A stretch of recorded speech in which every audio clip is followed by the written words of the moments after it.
marami sa ganito. Yung nararamdaman mo, minsan naramdaman ko na yan. Lahat ng na-assign dito ay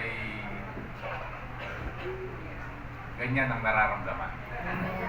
Kasi ang Valenzuela, ang Kanumay ay sadyang mapagmahal. Amen! Mga assignment na parang napakahirap iwanan.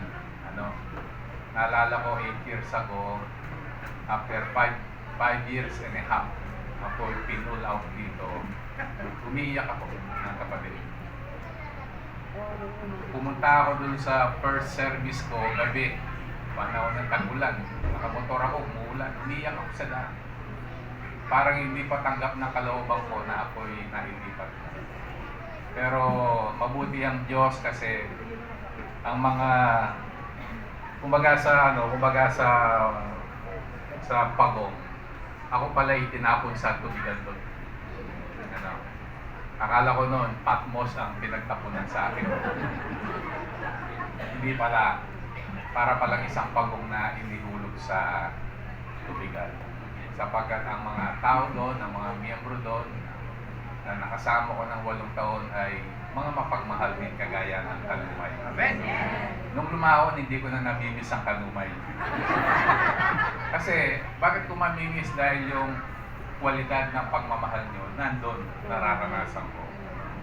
Kaya, nung ako naman ay alisin mula doon at ililipat dito, magkahalong tuwa at saya.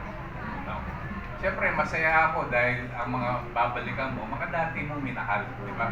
Ako, mahal pa rin naman kayo, Parang di magandang pakinggan yung dati, Parang ex mo lang, Magkahalong tuwa at galak kasi, siyempre, ang Kanumay, ang Valenzuela, 5.5 lang yun, 8 years. Mas matagal ang pinagsamahan, di ba? Ang pagmamahal, parehas lang naman, So, masakit din, umiyak din ako.